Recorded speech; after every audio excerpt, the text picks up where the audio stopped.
जय हिंद, जय भारत। दोस्तों, मैं आया हूँ राजस्थान में भीलवाड़ा से लगभग 50 किलोमीटर दूर शाहपुरा, और जिस जगह मैं खड़ा हूँ ये हवेली है उन वीरों की जिन्होंने सारा जीवन भारत की स्वतंत्रता के लिए लगा दिया था। केसरी सिंह बारहट, उनके छोटे भाई जोरावर सिंह बारहट, उनके सुपुत्र प्रताप सिंह बारहट, और केसरी सिंह ने सिर्फ अपने सुपुत्र को और भाई को ही नहीं बल्कि अपने दामाद ईश्वरदान को भी भारत की स्वतंत्रता की राह पर भेज दिया था। क्रांति के सिपाही थे। आज उनकी हवेली आए हैं और मेरे साथ हैं भाई साहब कैलाश जी। कैलाश जी, आपका बहुत बहुत स्वागत। आपके ही घर पे मैं स्वागत कर रहा हूँ। राष्ट्र वंदना चैनल देखने वालों की ओर से आपका स्वागत। Thank you sir. भाई साहब के साथ हम देखेंगे इस हवेली को, उस इतिहास को खंगालेंगे। कौन थे केसरी सिंह बारहट, जोरावर सिंह बारहट, प्रताप सिंह बारहट, आपके साथ हम देखेंगे। अंदर पुष्पांजलि भी करेंगे उनकी प्रतिमाओं पर। पहले हमें अंदर चलने से पहले थोड़ा सा बताएं, ये हवेली जो मैं देख रहा हूँ बाहर से तो ये 2 मंजिला दिख रही है और इसका ये मुख्य द्वार है। ये इतना बड़ा उसी समय के हैं ये गेट? उसी समय के है ना।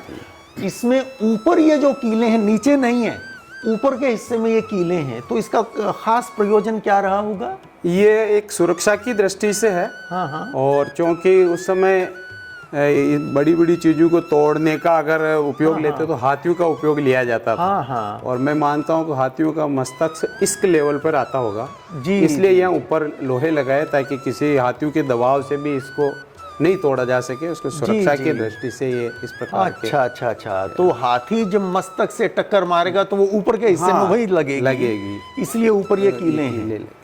ठीक है, तो आगे चलते हैं। यह है इस हवेली का नक्शा। बहुत बड़ी हवेली है। कितने कमरे हैं गिन लीजिए। इसमें 2 आंगन हैं। ये है पहला आंगन।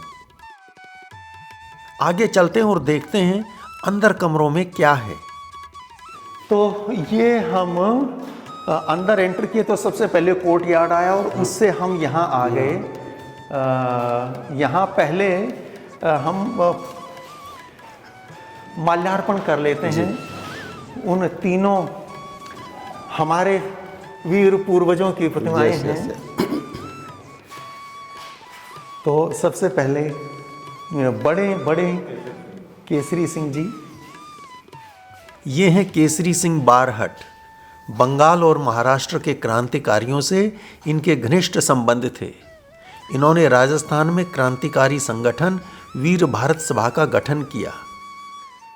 इन्हीं की प्रेरणा से इनके छोटे भाई जोरावर सिंह भी क्रांति की आग में कूदे थे और इन्होंने ही अपने वीर पुत्र प्रताप सिंह को भारत माता की सेवा में समर्पित किया था।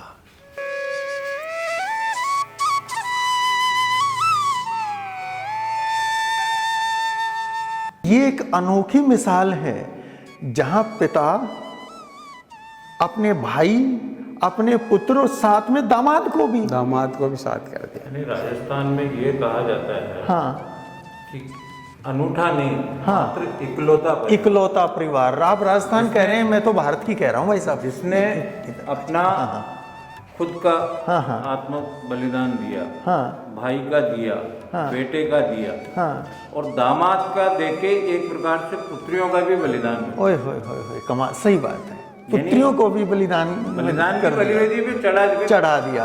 कोई ऐसा बाप नहीं हो सकता कि अपने दामाद को बलिदान के लिए। एकमात्र उदाहरण है। और माणिक कंवर के लिए जो था कि उन्होंने केवल इतिहास को संरक्षित करने के लिए इस हवेली को छोड़ दिया।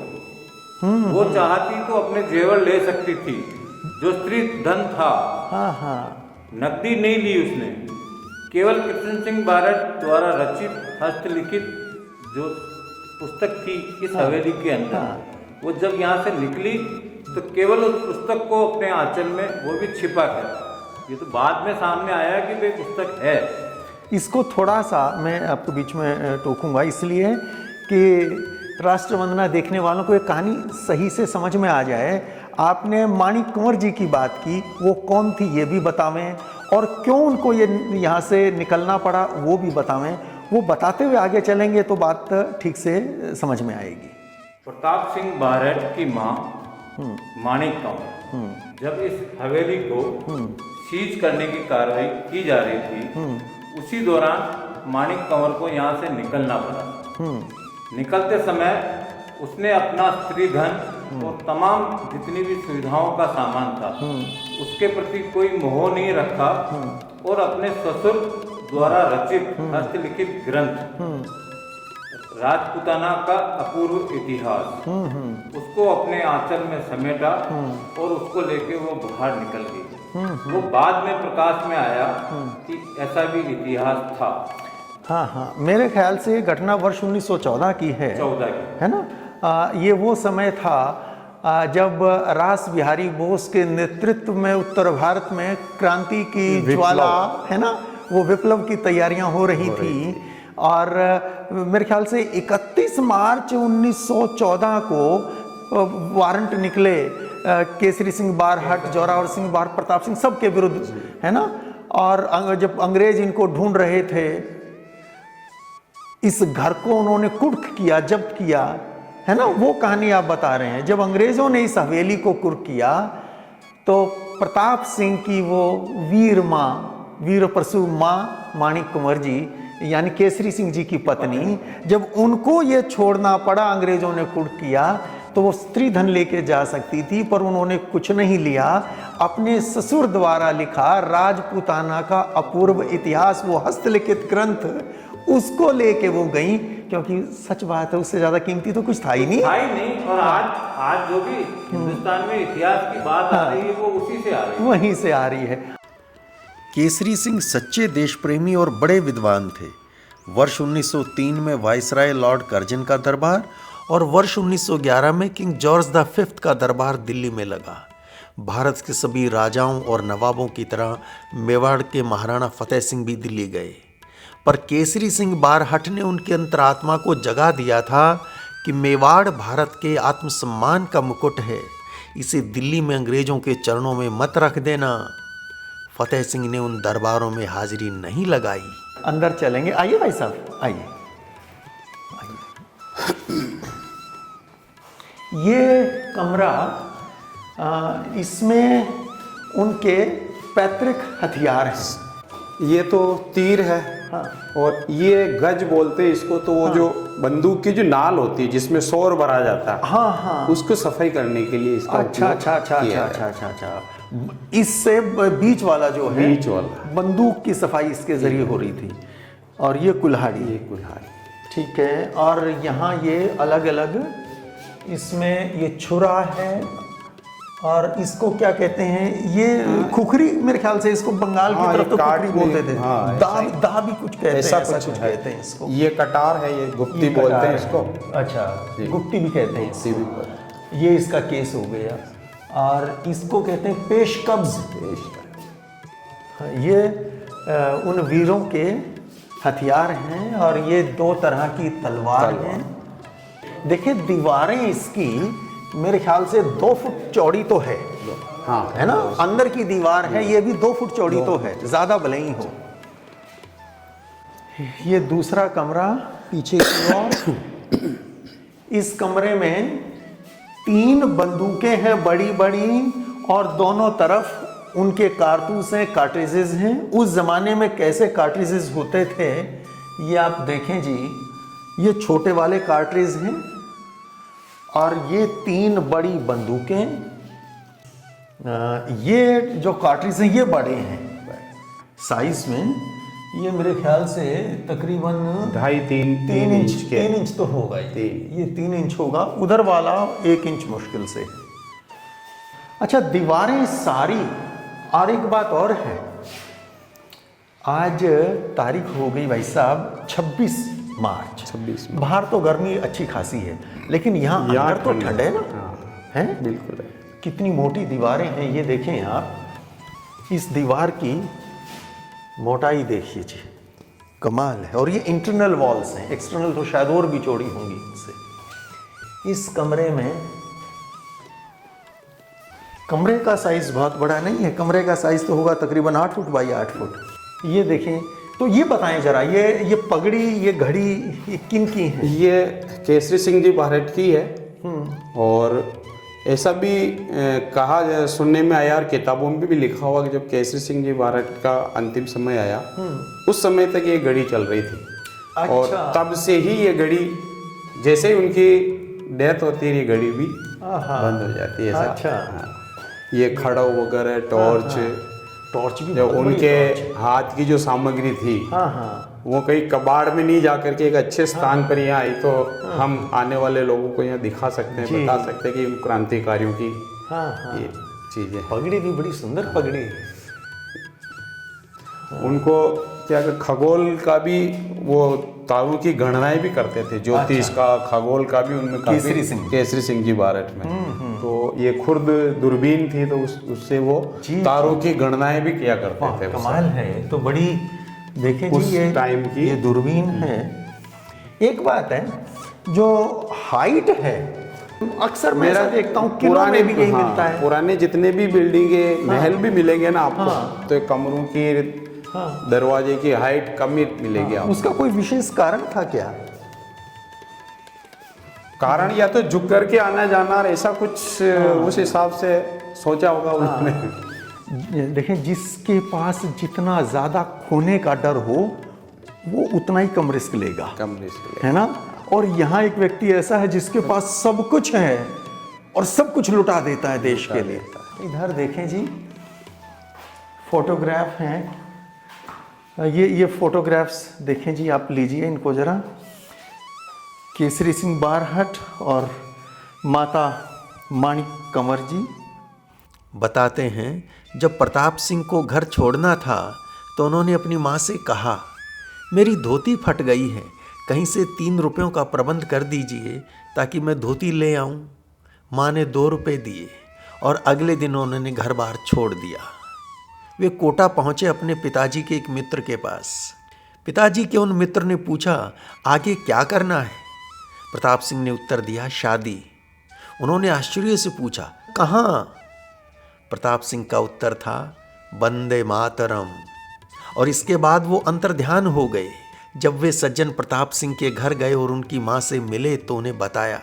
माँ ने सुना तो बोली, उसने मुझसे यह बात क्यों छिपाई? मैं उसे तिलक लगाकर विदा करती।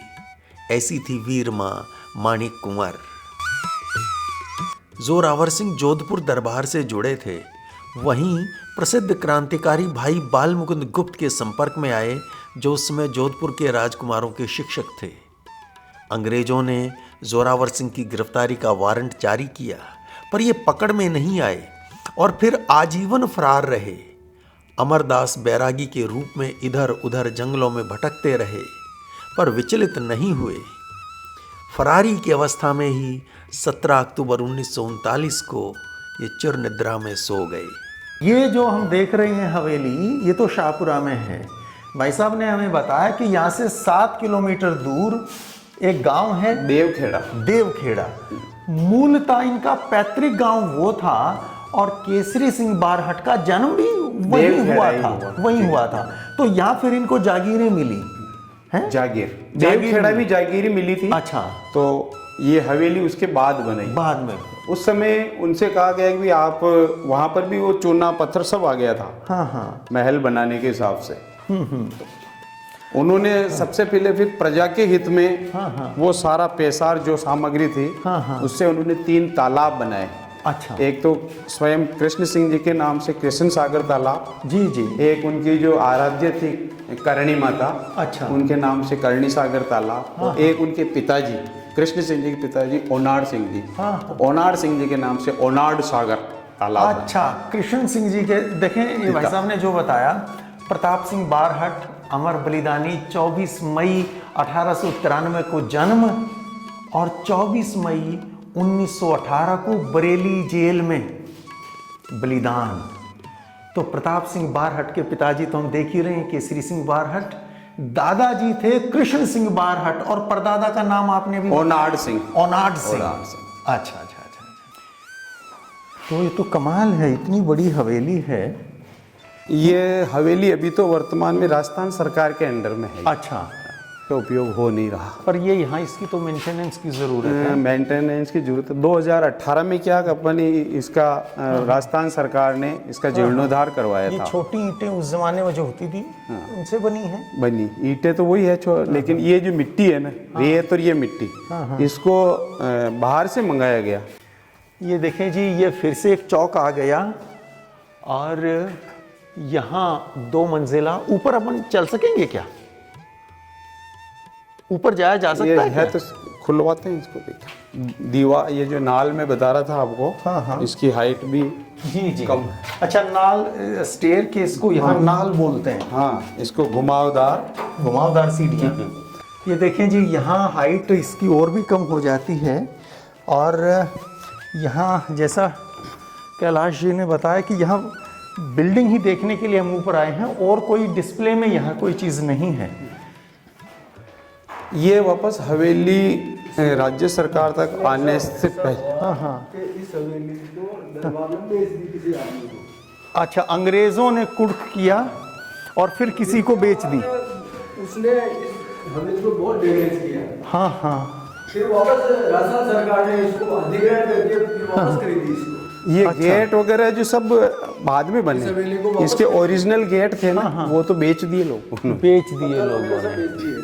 हाँ, ये जो दरवाजे नए दिख रहे हैं। गोवर्धन लाल पुरोहित द्वारा लिखित पुस्तक स्वतंत्रता संग्राम का इतिहास के पृष्ठ 172 के अनुसार दिल्ली में मास्टर अमीरचंद ने प्रताप सिंह का परिचय प्रमुख क्रांतिकारी रास बिहारी बोस से करवाया। लेकिन बनारस षड्यंत्र केस के फैसले में गवाहों के बयानों के आधार पर लिखा गया है, 4 सितंबर 1914 को बनारस में प्रताप सिंह की भेंट शचीन्द्रनाथ सान्याल से हुई और फिर शचीन्द्रनाथ सान्याल ने रास बिहारी बोस से उनकी भेंट करवाई। रास बिहारी बोस प्रताप सिंह के व्यक्तित्व से बहुत प्रभावित हुए और उन्हें राजस्थान की सैनिक छावनियों में सैनिकों को क्रांति के लिए तैयार करने का कार्य सौंपा। 30 जुलाई 1915 को जोधपुर राज्य में आसानाड़ा रेलवे स्टेशन से प्रताप सिंह गिरफ्तार कर लिए गए। वहाँ के स्टेशन मास्टर बद्री प्रसाद प्रताप सिंह को जानते थे और ऐसा माना जाता है कि उन्हीं की गद्दारी से प्रताप सिंह गिरफ्तार किए। वैसे इससे पहले 23 दिसंबर 1912 को जब दिल्ली में तत्कालीन वायसराय लॉर्ड हार्डिंग की सवारी निकल रही थी, उस पर बम फेंका गया। उस मुकदमे में 4 क्रांतिकारियों को फांसी हुई थी। उसमें भी प्रताप सिंह गिरफ्तार हुए थे, पर उनके विरुद्ध कोई सबूत नहीं मिला था, वे छोड़ दिए गए थे।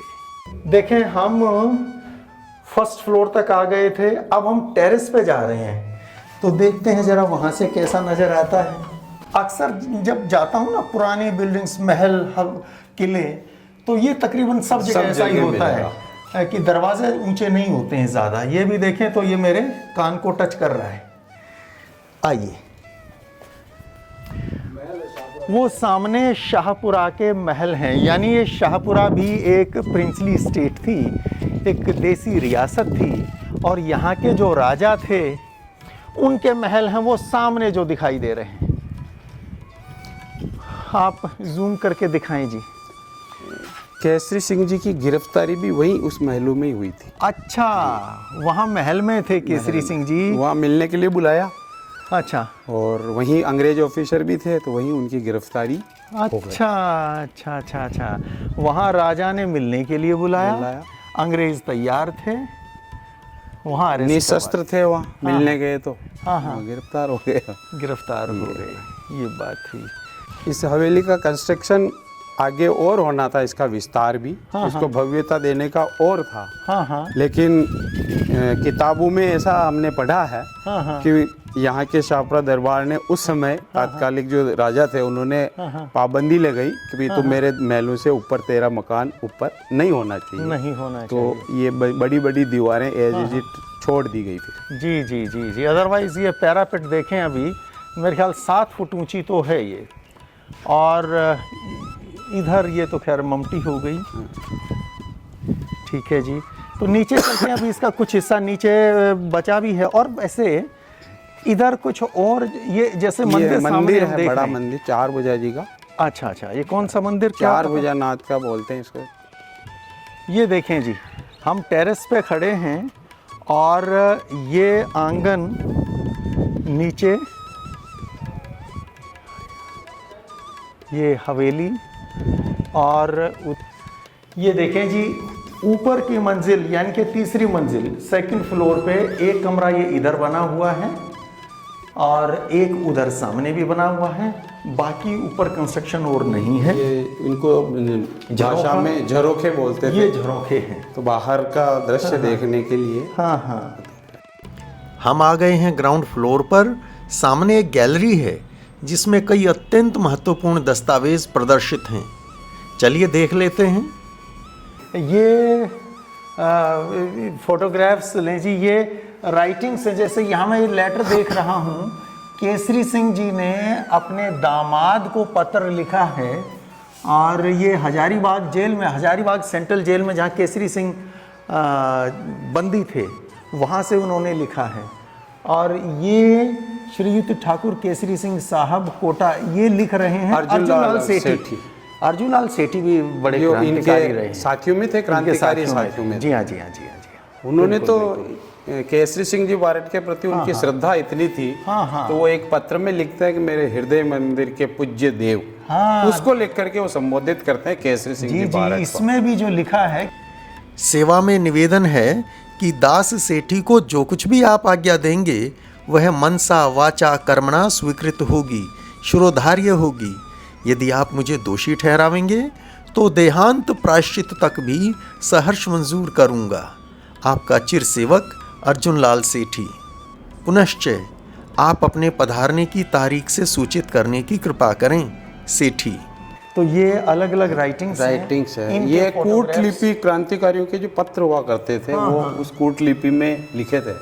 और केसरी सिंह जी के ऊपर भी इल्जाम इसी कारण से लगे कि इनका पत्र अर्जुनलाल सेठी की जो इंदौर में जो विद्यालय चलाते थे उसमें और उनके पत्र की दोनों की जो राइटिंग मिलाई गई तो सेम मिली। और उस आधार को बेस बनाकर केसरी सिंह जी को वो प्यारे साधु प्यारे रामदास का हत्या का मुकदमा, जो बिहार में घटना घटी थी, कोई महंत मारा गया था, उस मुकदमे में इनको नहीं, वो तो शायद आरा वाला वो जोरावर सिंह जी, जोरावर सिंह वारंट उन पे निकला। और इन पे साधु प्यारे राम साधु, अच्छा, ये जो जोधपुर के थे।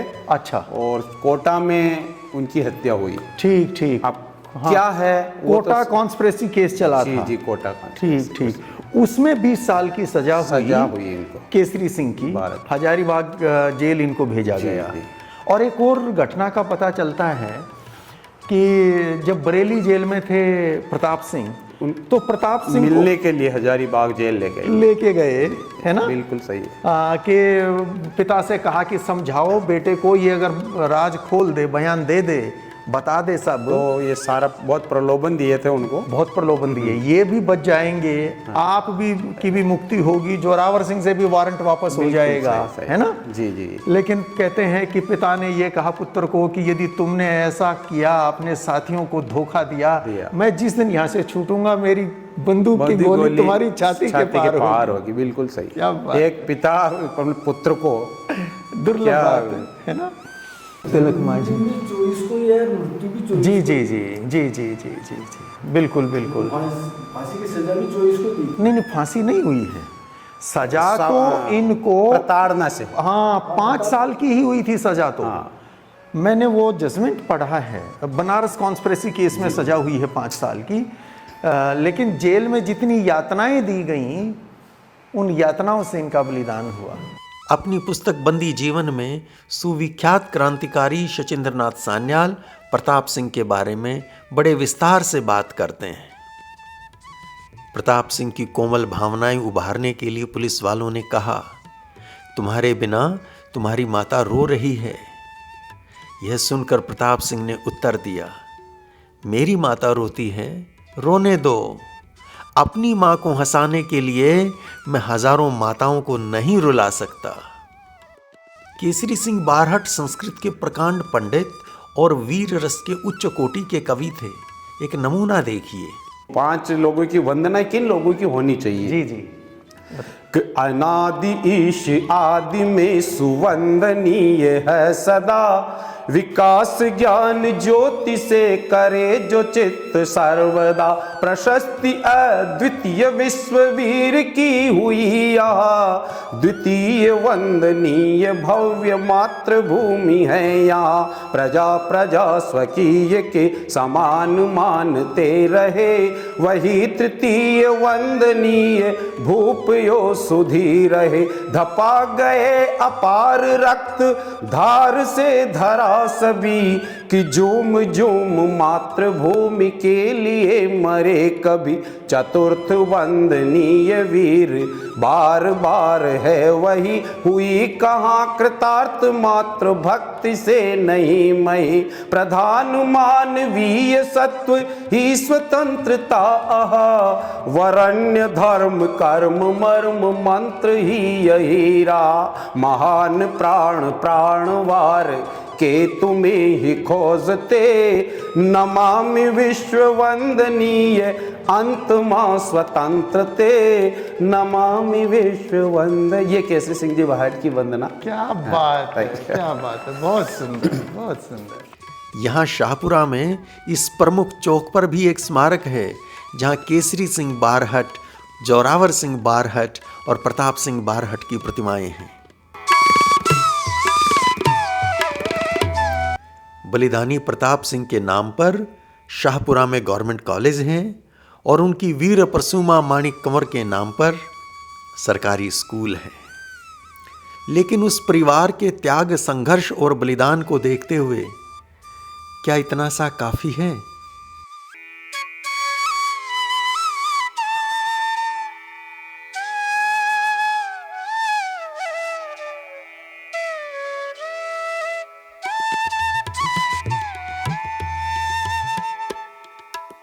तो दोस्तों, ये थी मेरी तीर्थ यात्रा शाहपुरा में बारहट परिवार की उस ऐतिहासिक हवेली की। आज यहाँ आकर रोमांचित हूँ, रोम रोम में उस निस्वार्थ त्याग, संघर्ष और बलिदान का प्रवाह जैसे हो रहा हो।